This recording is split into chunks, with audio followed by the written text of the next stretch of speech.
Good morning. My name is Robert Corry, and I'm the moderator for the Brimfield Living History Program that is being done uh, in cooperation with the Brimfield Historical Commission and the Brimfield Cable Access Channel. This morning, we're going to be interviewing Sumner Barr, who is 93 years of age and has lived in Brimfield his entire life. In fact, Sumner, I understand that you are the only remaining citizen, if you will, of the village of East Brimfield. It would not surprise me. I suspect that's true Okay, at my age. all right. I have to tell you that we're going to be covering a variety of subjects, including Sumner's remarkable history, some of the jobs he's had, but we're going to be focusing first on East Brimfield, about the village of East Brimfield, which is now under about the Brimfield Reservoir, and how that reservoir came to be. Okay, why don't we begin by telling us when you were born? December 14th, 1923, Fairlawn Memorial Hospital, Worcester, Mass. Okay, and tell us about your family. How long has your family been in this area, and in particular, has been in Brimfield? My mother's side of the family, William Oliver Smith, was my grandfather on my mother's side. Came here from East Hampton, where he was a CEO of a very large mill, and he came here at the age of 35. Uh, that would have been a long time ago, and settled where I grew up, essentially, East Brimfield. So he settled in East Brimfield. He did. Okay, so your family's been here for how many years, would you say? Well, over 100. Okay. Now, why don't we go back to the village itself? Where was it located as you go over the causeway between Brimfield and Sturbridge? Where would the village of East Brimfield have been located? The village is in where it would be is right on the East Brimfield Holland Road. The only thing that changes is topography. Because of the flood control, the road was raised to create a dam effect and a curve taken out of it, but essentially it was a pretty straight shot from Route 20 right to the end of the road. Hmm. Tell us a little bit about the village. Describe, uh, the people, where the homes were, where the what businesses were there, what factories were there. Sure. It survived and lived and was there for one purpose only, essentially. Snell Manufacturing Company. Like so many cities and towns, when the main industry goes, the town itself begins to disintegrate. Hmm. It happened there. Mr. Snell, because of a dispute with labor, which is a basic problem always, said he would wipe East Brimfield off the map by moving the factory to Sturbridge. And he did. It didn't destroy the town totally, but it stopped it from being a growth town. It just went into hibernation, literally. What did they manufacture in that factory? Every kind of wood-boring bit that you could imagine, from quarter-inch gimlets up to 2.5 or 3-inch ship augers. And these were, what were those augers used for? Wood boring, making holes for anything, any industry. So, Anything that required a hole in wood. okay. Nothing metal, all wood. So these were like drill bits then. Well, drill bits for metal, these were augers for wood. Okay. There's quite a big difference between when you look at them. Uh, you can tell immediately if it's a drill bit or an auger, the way it's twisted. Sure, sure. And if you think it's very difficult to make that twist, it is. It's a highly skilled job. I tried it once when the factory was in Sturbridge. A man who lived in Holland was making a nib, actually, the end that goes in a bit brace with a trip hammer. And he was talking to me while he was doing it and just moving the piece back and forth. and bring it back so it would be drawn to a taper but square. And he said, "We would you like to give it a whirl?" I said, "Sure."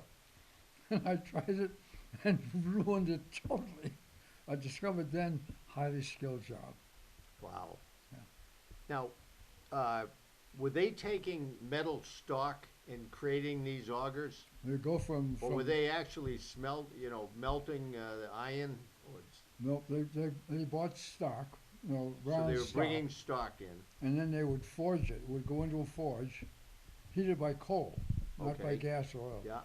Turn And, it red hot so it was malleable. well, it depends. It's what kind of metal you're using.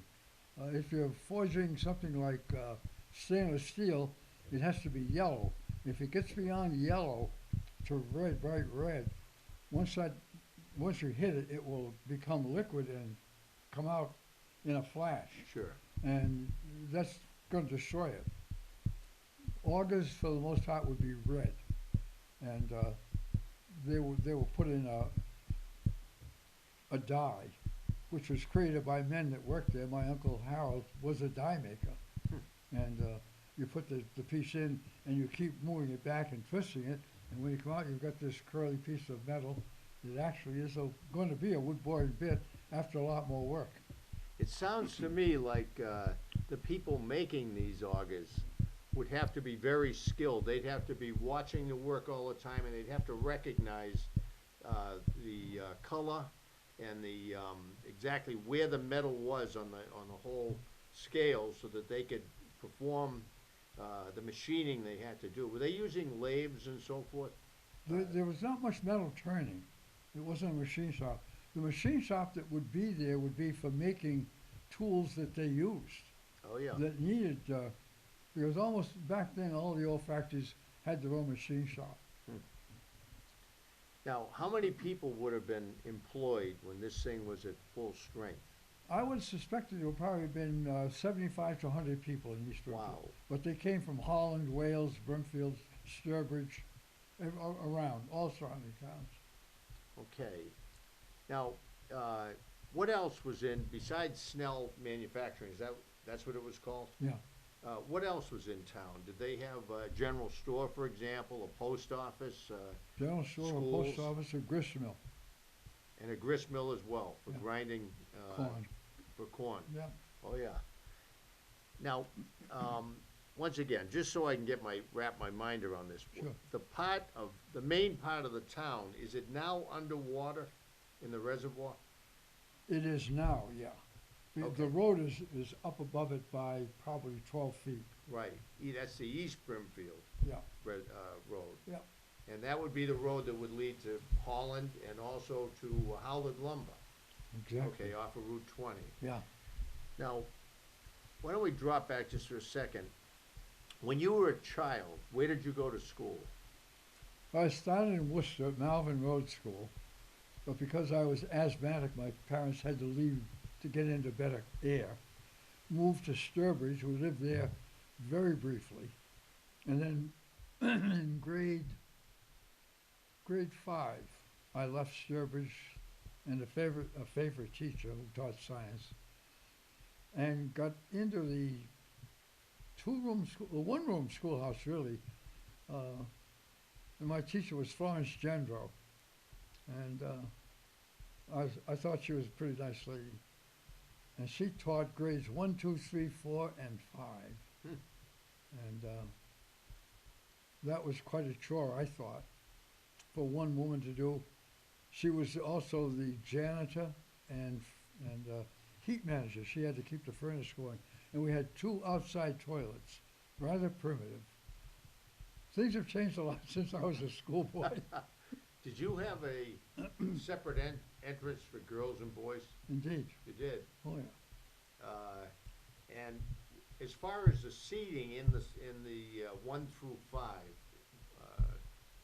schoolhouse in East Brimfield, were the girls put in one side of the room, or they all You were separated by grade only. grade only? First seating to the left was 1, next over 2, 3, 4, 5.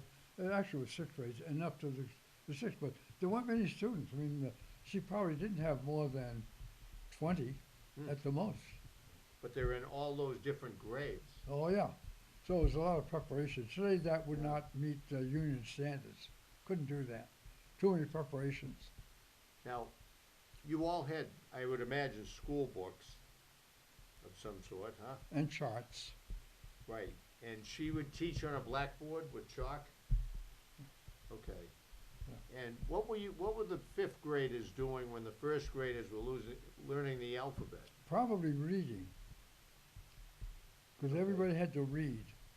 And they were all doing their letters, learning forming letters, learning how to do ovals, which I never could quite understand. But I guess it's just to become, capable of controlling their arm. Okay, what about if a kid was a discipline problem, wouldn't stop talking, wouldn't stop disrupting the class? How did the teacher handle that? Discipline was a whole different game back then. It really wasn't a big problem. Discipline is more of a modern problem. Hmm. Society has changed. Whole programs of how children are brought up, not the same. So a teacher didn't have to be a disciplinarian for the most part. I never saw Miss Chandro ever upset in a class. Hmm. Always soft-spoken, motherly, nice woman. That's amazing. Yeah. Because human nature being what it is, you'd think that some of the kids would be rambunctious. Having been a teacher, I know exactly what it's like to have discipline. Now, that brings on an interesting, a lot of interesting sidetracks we could take, but I'm going to try to stay on. East Brookfield. Yes, and maybe just very briefly, when you say the way children were raised when you were a kid is different from today, go into that a little bit. In Well, what way? You were truly a family, and everybody had a job. When I went to school, when I got home, if my mother wasn't there, my job was to make sure that the kitchen stove was running properly. We didn't have central heat. We had a big kitchen stove. And my job was to make sure it had coal in it, it was properly fueled, ashes either removed or down to where they should be. So I learned how to run a stove at a very early age. How old were you when you were doing that, do you think? Grade 5. Grade 5? Yeah. Okay. Was that one of the stoves that you'd take like a handle that was like a wire, hoop wire, and To put it in like a a lifter. flat plate and lift it out? Lift the stove lid up. Okay, you Yeah. put that back and then 4 you could- lids on that you can stove. open the stove to put coal in Yep. the front. Yep. Huh. And how many, let me ask you a little bit more about the school. Would you bring a lunch to school Brown bag. every day? Yeah. And what would you typically bring for a lunch? 2 sandwiches, a piece of cake, and a thermos of milk. Huh. And sometimes fruit too, in season. All right. Now, you'd walk to school? I did. And even when you're in the first grade, would your mother walk you at that point, or would you walk to As a school? matter of fact, I was walking to school in kindergarten in Worcester, and it was a long walk. By yourself?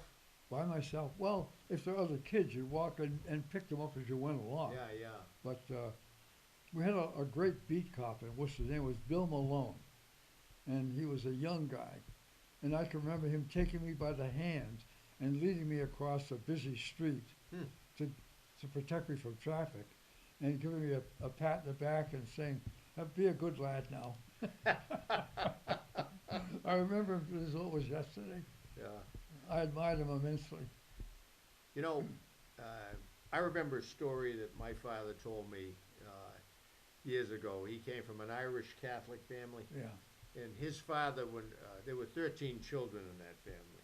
Really? And when his father came home from work, that he would go by himself, the father, in the front room, and there'd be a newspaper in his seat, Yeah. and his dinner would be brought to him, Yeah. right? Yeah. And then the dishes would be picked up. But he said the last thing you wanted was to have to go talk to your father, because you didn't, back then, you didn't, it wasn't a friend type of thing. If you got called to go to your father, that meant you had done something wrong. And there was gonna be punishment meted out right then and there. And the kids were quiet when he came home. They were noisy before, but quiet. And the whole thing was all different. The mother was a disciplinarian, and the father was, I guess, like the Supreme Court type. But it was a whole different ballgame. And he says, you simply didn't misbehave because the punishment would be not abusive, but it would be severe enough that it would make an impression, and with a belt, you know. Yeah. Oh, geez. Yeah. You just described my bringing up. Same thing. Yeah, my father was I love my parents. I had a great father and a great mother. But it was by the numbers. You either behaved or else. I don't remember my brother or myself ever being a severe problem, but my father was a quiet man. Well, we're Scotch and Irish, and when he got home, the newspaper was there. Same thing. Oh boy. And it had to be quiet. Well, the one thing you never did was you didn't yell across the room or to another room for your brother. My father would look at you and say, if you need to talk, go where he is. And that meant exactly that. And we did that. So, how many brothers and sisters do you have? One brother. One brother, huh? Just died a year ago at 95. Oh, no kidding. Yeah. So he was an older brother. Yeah. Yeah. Firstborn. Hmm. He was an only child, actually. I used to tell my friends that. My brother was an only child. I always thought my mother liked him better than she liked me. So I always said, this is my brother, he's an only child. Did your parents live long lives? Not very. He died in his 70s. Huh. Cancer and heart trouble. Oh, yeah. Yeah. All right. You walk out of your house in the morning to go to school. Describe the village of East Brimfield as you walked along. About homes, about businesses, about post offices, about life. Well, it was a farm community at that point because the mill was gone. So people either worked out of town or they were farming in a subsistence way, not big. Mr. Domachowski lived on Five Bridges Road, which you could see from East Brimfield Road, and a large part of the westerly side of East Brimfield Road would have been a pasture for him. And so I would leave my house, cross the river. The first house I came to would be the Nichols home, and a black family. And one of my best friends through high school, it's so odd, a black guy who was a great guy. He's dead now also. But he and I used to box in high school. His father was a semi-pro boxer, trained by my uncle William Black Skinner, who was a professional boxer in Scotland. And I got to know that family. We were very, very close. There were no biases, I can assure you, back then. Everybody was the same and treated exactly the same way. Things were really good at one point in time. Yeah. The next building up would have been an abandoned house called the Brown House. And the odd thing about it was intact essentially. Never lived in that I know of. Never knew anybody to live there. Had no windows or doors. Roof was intact. Floors are all safe and sound, solid. Stairs were good, and we used it as a playhouse, really, as kids. The next building up would have been the block, owned by Snell Manufacturing, a huge 5-apartment building. I think the rents were probably next to nothing, but company store thing, you know. And the next one after that would have been the Clark home. Two boys, two Clark boys. They would have been in their 50s, and a niece who was named Eloise Haling, who must have been their niece, and an elderly mother of the two boys, whom I didn't know and never saw, but knew only by what talk would be in the village. The building after that would have been Sam Adams, Mantha rather. I'm thinking beer now. Sam Mantha, who was a really nice man, with 3 children, Dorothy, Sam, his son Sam, Did you and have Rob. when, as you went toward the schoolhouse, was that in the center of town? No, no, it was right across from Little Allen Road, Huh, where that granite is now. There's a granite salesman there. oh, yeah. He used equipment. It was called the East Brimfield Schoolhouse, and then it became a bar room called the Mouse's Ear. The schoolhouse later became the Yep. Mouse's Ear. I've heard that, I've That heard was a about bar that, room. yeah. And a good friend of mine in high school with me, Phil Johnson, lived there. Hmm. All right, and, um, was there a post office? Not in East Brimfield at that time. Our mail came from RFD from Brimfield. And you mentioned there was 3 deliveries a day Yeah. to That the, early, prior to that, my aunt Ruth had a contract with the postal department, and she had a horse and buggy, and she'd go and pick the mail up at the post office, drive up to the end of our property, and there was a stop there for the Worcester Street Railway. Hmm. Exchange mail bags with them, and then they would go on to Brimfield, their next stop. And my aunt Ruth would take the mail that she picked up for them to the central post office in Brimfield, which became a general store. Well, it was a general store back then as well as post office, which is pretty much the norm. Hmm. Brimfield, right here in town, where the Gulf Station was, right on the corner, that was a general store owned by Mr. Maddox, Hmm. and that was the post office also. oh, I'll be doggone. Yeah. What, did you have a barber? You know, what other businesses were there? No, no, you went out of town for everything, really. No grocery store, Hmm. other than the gas station at the end of the street. A few things could be purchased there, but not enough to live with. Hmm. It was just a residential community at this point. So this was after Snell Manufacturing moved out? Yeah, when he said he would take it Okay. off the map, and essentially he did. Now, I went into the Brimfield Library yesterday and Yeah. looked, they have a file on East Brimfield, and I'm gonna hold this up. Um, let's see if we can get it someplace that you could, does that remind you of what it looked like? Sure. Yeah, that's the old mill right there. So that mill, was that empty when you were growing up? It was, yeah, Huh. yeah. So Mr. Snell got into a labor dispute and Yeah. then, decided to move to just across the line into Sturbridge. And he did, And he built another factory over there? he did. Do you know anything about that labor dispute that It got was, him that it was upset? money. It was what? It was over money. It was, of course, Yeah. yeah. Wages, of course, back then people were working. I think that this modern generation doesn't know how much we have progressed. Mm. I worked, when I was in high school, I worked at Old Sturbridge Village for 35 cents an hour washing windows. Now, if you ask me where to work for 35 cents an hour today, what do you think they'll tell you? Take a hike. Absolutely.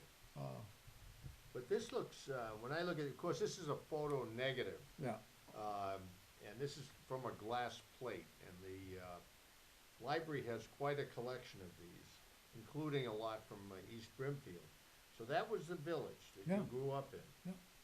All right, why don't we, one of the things you mentioned was about this trolley system that came right through town. Worcester And Street the other Railway. photograph I have came from John and Jane Freeman. Yeah, They have quite a collection of postcards, and this looks like a little waiting room on the trolley line because there's tracks in the foreground. yeah. Do you remember this building? The building was gone when I was a little kid, but I know where it is. Okay. Now, how often would the trolley run through town? They were quite frequent. I don't know exactly what the schedule was, but they ran quite frequently. There were at least 3 runs a day, at least 3, because there were 3 males. So I know that there had to be. And this was an electric trolley, right? Yeah, Worcester Street Railway. It was electric, yeah, at that time. Now, was it running, it was running from Worcester, obviously. Would it go to Springfield? Right to Springfield, that was it. Okay, so the train would go back and forth on the same tracks. Yeah. So Oh, we're yeah. talking about what? The train, for example, that ran through town twice a day would be coming from Worcester probably, going to Springfield, would stop in East Brimfield, and then Brimfield, and then Palmer, and Every along the major way, town, every major town. yeah, People would get on and off, yep, and it would continue all the way to the other end, and then reverse and come back the other way, exactly, and then reverse and come back, yep, and reverse again. and back. So probably morning and afternoon, something Morning, like that. noon, and night, Oh, so it'd come three right times. after, 3 times a day. So you could use it to commute to work, for example. I think a lot of people probably did. If you worked Yeah. in Southbridge, it would be ideal. Well, that's very, very interesting. What is it that, caused the reservoir to be formed? Was it the 39 storm hurricane, or what do you recall? As it is now, Yes, it was a hurricane, back then. What was a, was it the 1939 hurricane? yeah. Do you have a memory of that? Oh, I did, indeed. Yeah. And why don't you tell us what it was like? I know one of the things that caused a lot of the loss of life was the fact people didn't know this was coming until it was too late. You, tell us what you remember about that day. Well, the one thing I remember was standing in front of the home and watching the apple trees, which were in the backyard, gradually just tip over and lost every one of them. And there were about 8 of them in the backyard. And the river was high and running white, a lot of foamy water, which is unusual for the Quinnebog. Sure. But for some reason or other, it didn't really frighten me a whole lot. I just realized that this is unusual, but we lost all the roof of a barn, I remember that, which was not unusual. We lost the roof more than once with bad wind because it could get in the barn and lift the tar paper roof off. But other than that, there wasn't too much that was to be worried about. Probably the storm was less intense as it worked its way inland than it was at the coast. It was, yeah, Yeah. yeah. Yeah, that's the typical pattern up here, but a lot of water. Did you have flooding? Do you remember? Well, we were high, so it didn't get to us, didn't bother us. Okay. We were high enough above, because the topography has changed so much. As you move through the village, going from north to south toward Holland, there was a steep incline just after the river. Huh. So we never were endangered by the river. In the last tornado, we were not affected by water either. But this picture of the village, Yeah. would this photograph be the valley?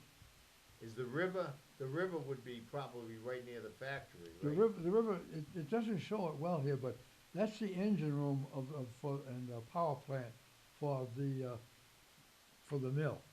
Huh. And there was a canal that they built off the Quinnebog. You could put flashboards on the Sure. dam. Sure. It was a natural 5 or 6 foot waterfall.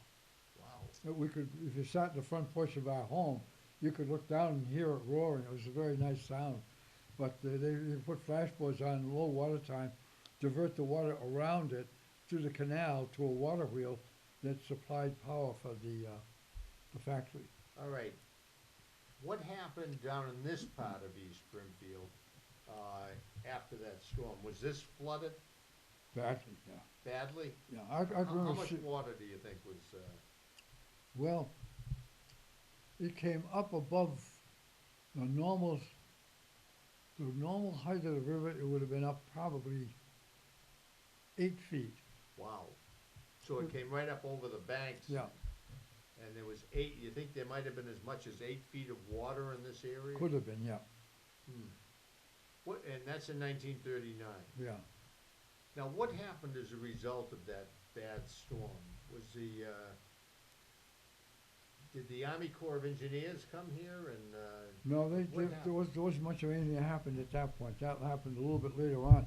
I think they started doing surveying, and I think that they were doing a study to find out, well, to get money to, of course, for the project that did occur later, and buying up everything, because they bought East Brimfield. That's the federal government? Yeah, they They bought bought it? Oh, yeah. They're all, well, they didn't buy my mother's house, but they were going to, But at that point, I was a selectman in town, and I was acting as liaison between the feds, the state, and, uh, and the Army Corps of Engineers. So my mother did not want to move, so I talked to the colonel who was in charge of it, and he said, "You're high enough above it, you don't have to if you don't want to." So we didn't, we stayed there. So the federal government bought the Snell plant, all the homes and businesses has gotta be, I mean, what's They visible destroyed here? they destroyed the building. I mean, they knocked the building down totally.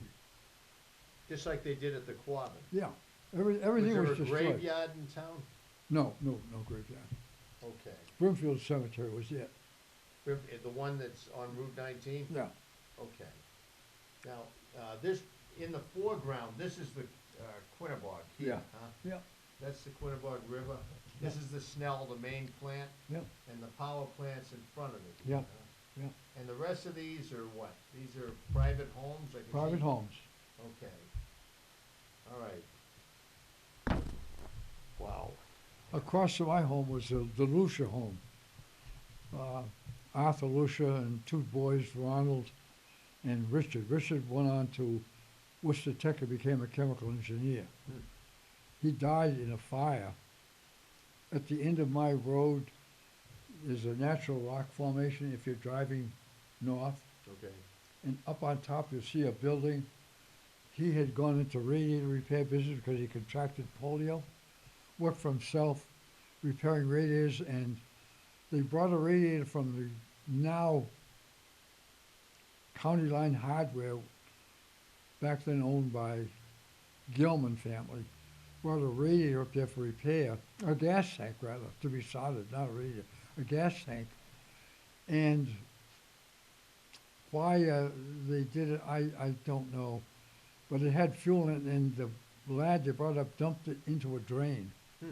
And of course it filled that room with vapor. Yeah. And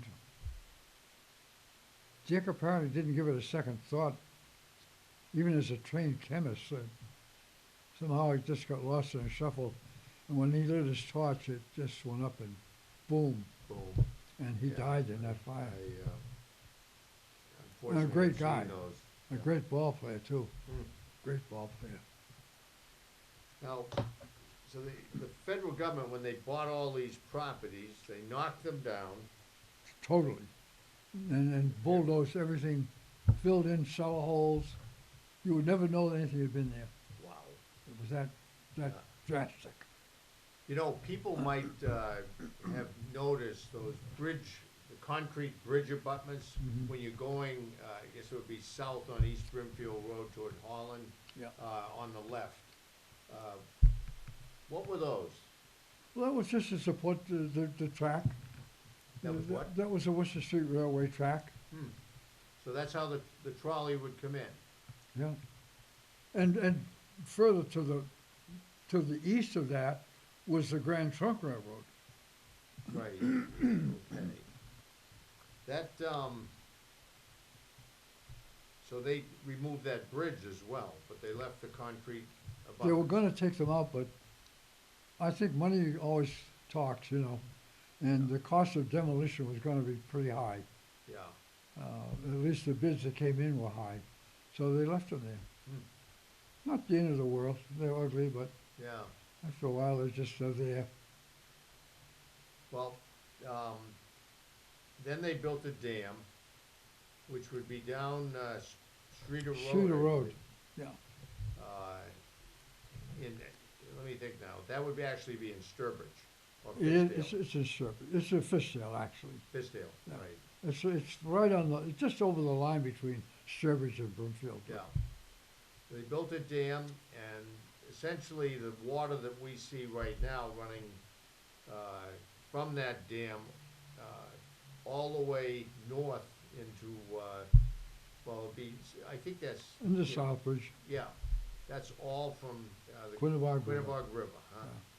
But at one point in time, that river would run red after it left the American Optical because they were grinding lenses with rouge, you know, the final polish. And back then, of course, there were no pollution laws. And then, of course, when pollution laws came in, all of that goes by the wayside now. Clean Yeah. up your act or else. And I think to some extent it probably led to the demise of the AO. Hmm. And they maintained their instrument company in Buffalo, but that was it. Okay. All right. So, when was the dam built? When did they start? This is a flood control. Yeah. The theory is if the Quinnebog floods again, it'll, mostly empty into this reservoir, which has got steep bankings on all sides. Yeah. The dam obviously will start transporting a lot more water, which goes down a spillway through Fiskdale and Sturbridge and so forth. Yeah. Um, And there's another dam in Buffinville that impounds another group of water again. Oh, So yeah. it's doubly controlled. Hmm. Because it wiped out there were 3 decker houses in Southbridge that were sitting in the middle of the road as a result of that flood. That's how bad it was. And that's in 1939. Yeah, that was after, a little bit after. Yeah. When was that dam built, do you recall? I can't tell you Roughly. exactly. I know I was a selectman at that point. Now, I would have been 32 years old because I was the youngest selectman the town ever had. So when I was 32, figure back from that. That's when the dam began. Okay. All right. We'll switch back, onto you. Once you finished your education in East Brimfield in the 1 or 2 room schoolhouse, Mhm. you went to Hitchcock, I graduated in 1942. from Hitchcock. Yeah. Right. Yeah. And how big of a class were you in? 14. Graduation? 14 people? One of the bigger classes, actually. Yeah, yeah.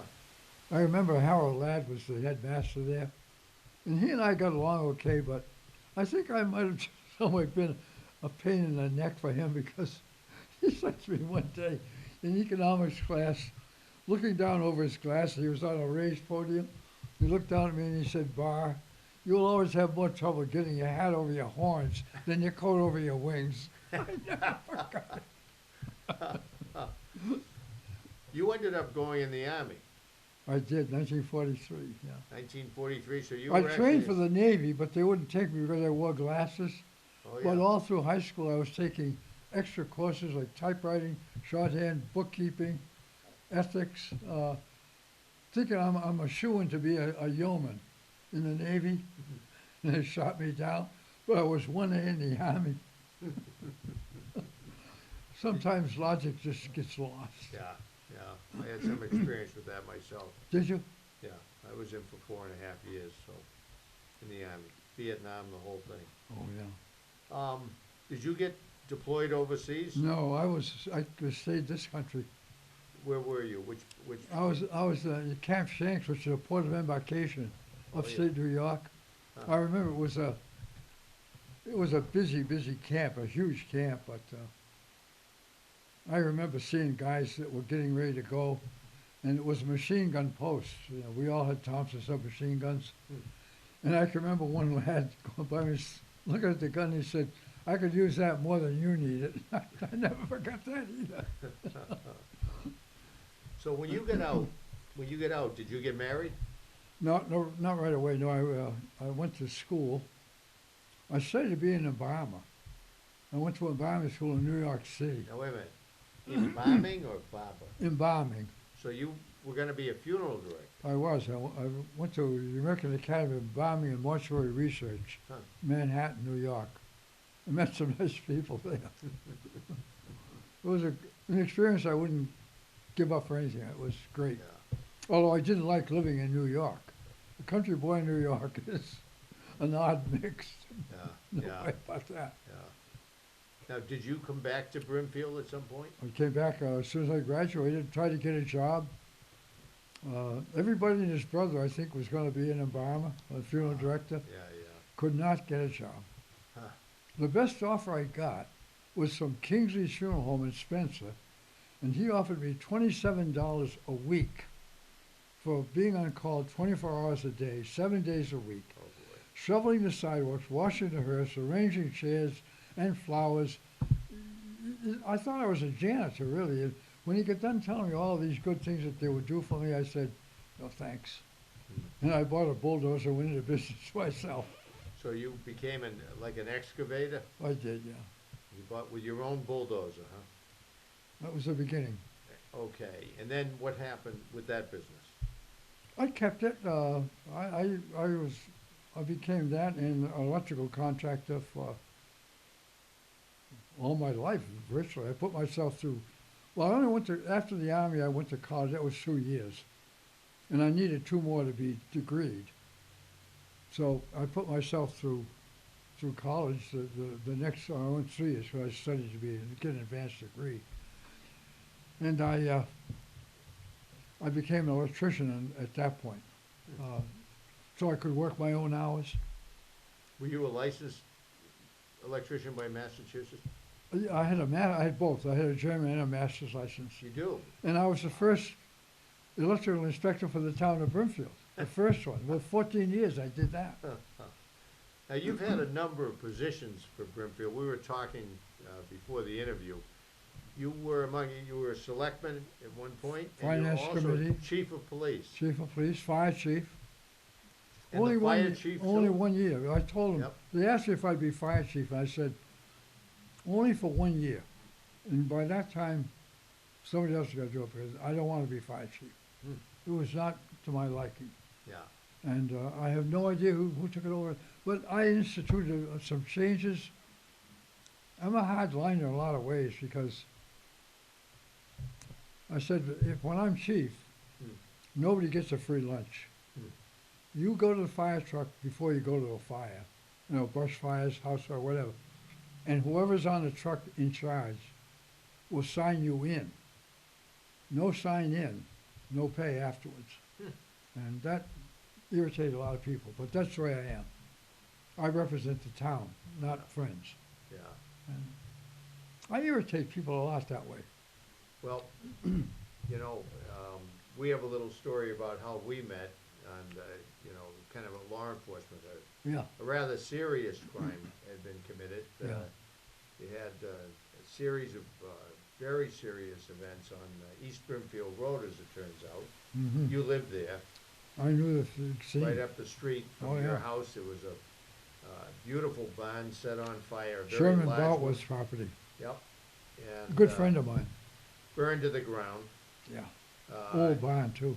Yeah, and a short time later, there were a large number of burglaries in houses. People were at work and their houses got broken into and looted. Yeah. And then, within days after that, a man was stabbed, almost died. Apparently, he came to town because he suspected that a Brimfield resident had stolen a bicycle from him. Oh.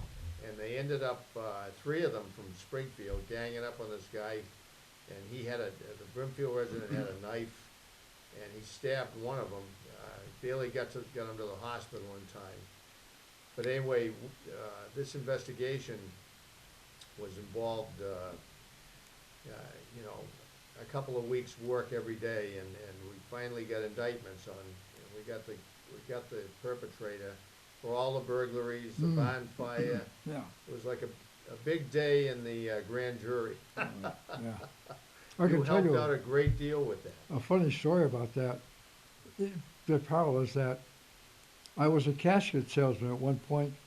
I was coming home in the afternoon, it was about 2:30 in the afternoon, coming by the mill, it was still standing at that point, and I saw 2 guys coming out with property from in the building. So Wilbraham Academy had just been badly vandalized and copper pipes stolen. So I was chief of police at that point. So I saw these 2 fellas coming out, and I thought, well, they shouldn't be in that building. So I stopped and I said, do you have any permission to be in the buildings? And I got shaky answers right away. And it turned out that they were just stealing property. So I arrested them and turned them over to the state police and discovered that they were the perps that had vandalized Wilbraham Academy. Wow. So that was a good grab. But some interesting things happen in your life along the way that Yeah. most people don't even know about. Yep. Now, you were also a sergeant in the Wilbraham Police I Department. was, yeah. Did you have a career with the Wilbraham Police Department? I did, yeah. 20 years or more? No. I became disenchanted after 5. Hmm. But I had a good friend who was a trooper, retired now, but he used to talk about his job. He just retired about 5 years ago. Who was that? Kenny Condell, did you know him out of C5 in Sturbridge? Kenneth Condell. Condell. Yeah, I don't think I knew him. nice fellow. Not married. And he talked a lot about things going on. You know, cops talk cop talk. You know? And he said I was the only cop that he knew at that moment that had ever made an arrest on an ongoing burglary in a building at night, and that was in Wilbraham. And it was kind of interesting because checking buildings at night can be very, very dull. Oh, yeah. And not much fun. It was 11 o'clock. I was going off at 12. It was a rainy night. Misting, not rainy, but misting. Kind of chilly. And I remember I walked up a flight of iron steps and along a iron grate along the back of a building with a lot of officers, checking knobs. And I all of a sudden discovered that one's open. So I opened it up and no sound, no lights, put my flashlight in, showing around the room. Typical doctor's office, a desk, bunch of chairs. So I walked in, flashlight in my right hand. The only place anybody could be that I wouldn't see him would be in the knee hole of a desk at the opposite end of the room. So I walked over and I looked in there, nobody's hiding there. A door going into a back room. Now, you're alone at this Yeah, point. oh yeah, we rode solo. Yeah. And I walked in there, pushed the door open and put the light around, quiet, but I could see that the drawers had been open, there were papers everywhere. And I thought, he's been here already, whoever was the perp is. So I closed the door behind me, and as I did that, I saw a character plastered against the wall. And the first thing that went through my mind wasn't fear, it was anger. I'm thinking, I've got a flashlight in my right hand, I carried a .357 Magnum, which was on my right hip. And I'm thinking, this is quick, you know how this happens. Oh, yeah. But I'm thinking, oh, expletive. I don't want him to know I know he's there. And you do things in such an odd way. That flashlight went from here to here, and that gun was out in his stomach like that. Yeah. And another expletive, what are you doing in this building? Well, the burglar was alone? Yeah. That's the first thing I said, are you alone? And he was frightened beyond belief. And he said, yeah. He wasn't a tough guy, actually. Yeah. He was a young, punky guy. So I said, if you're lying to me, you're going to be very sorry. And he said, no, I'm alone. So I said, okay, turn around. So I handcuffed him and walked him down the city. We didn't have walkie-talkies. Walked him down, handcuffed him around the lolly column, and then called in to send backup because all these buildings had to be now checked out and call the doctor to say, you got to come down here and see what's missing for your insurance report. So that was one of the things that you never forget. Now, you had, so far, licensed electrician. Yeah.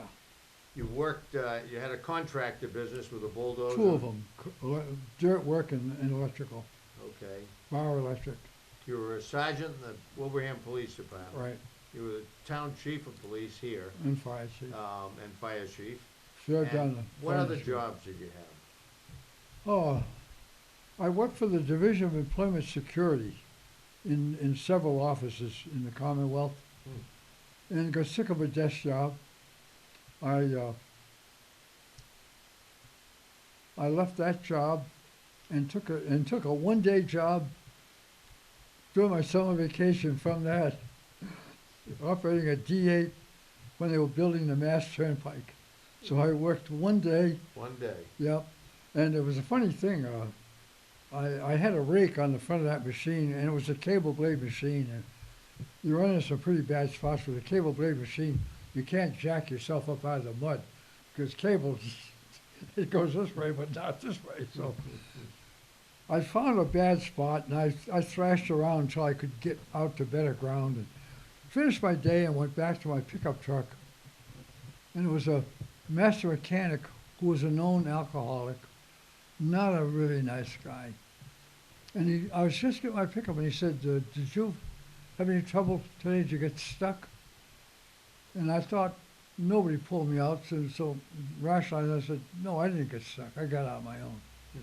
And then I thought, what difference would it make? And he said, "Well, if you got stuck, I'd have fired you." And I was that really, I can be upset quickly. So I said, "Well, would you?" And he said, "Yeah, I would." I said, "I'll tell you what." And I told him what he could do with that bulldozer. And I went home, and he called me that night a little after 8 o'clock, and he said, "Were you serious?" I said, "You bet I was. Nobody ever talks to me that way. Get yourself a new operator." And that was a one-day job. Now, you got married, Yeah, and how long were you married?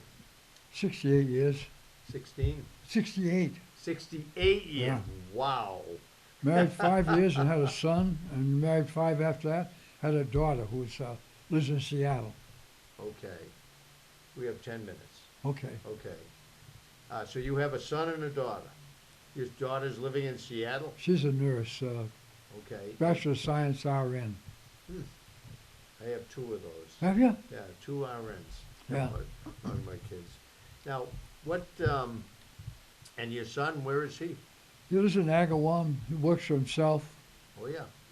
Not going to do much of anything with his life.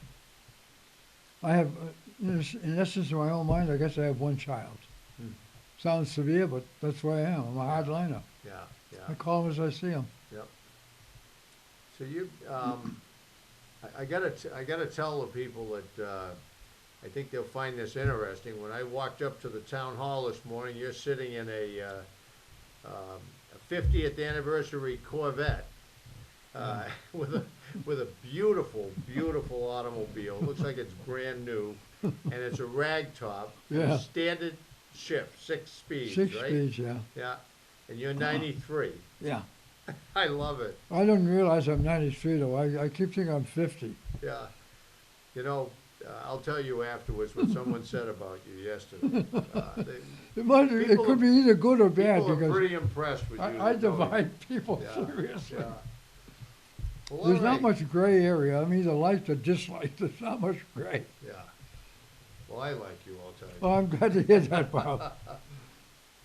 Well, I found out, and I found out that your wife had developed Alzheimer's. She did, yeah. Well, it wasn't all. It was age-related dementia, Yeah. but not Alzheimer's. Okay. But You took care of her, though, 3 years, yeah. for 2 years, 3, 3 years? yeah. And you were her main caretaker?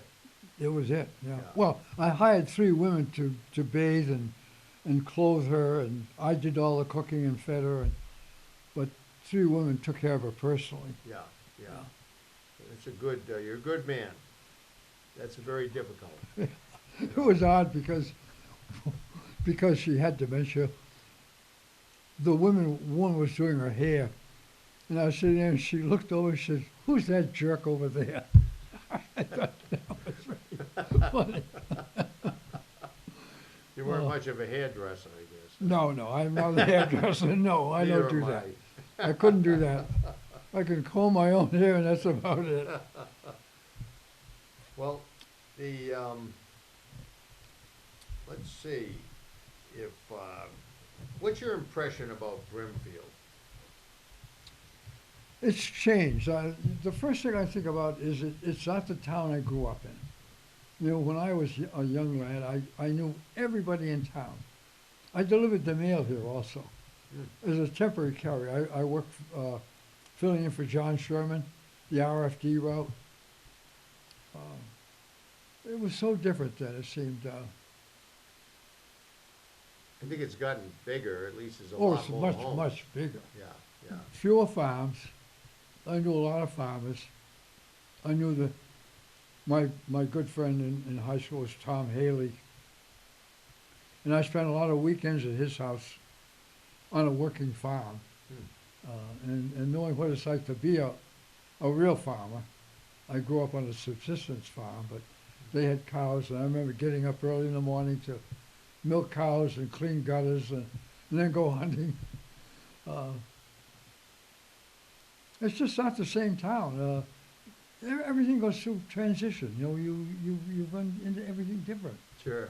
Uh, the old families are gone. Hmm. I mean, I'm among the last of the Mohegans for being around for any length of time. They'll be throwing dirt on me before you know it. Yeah.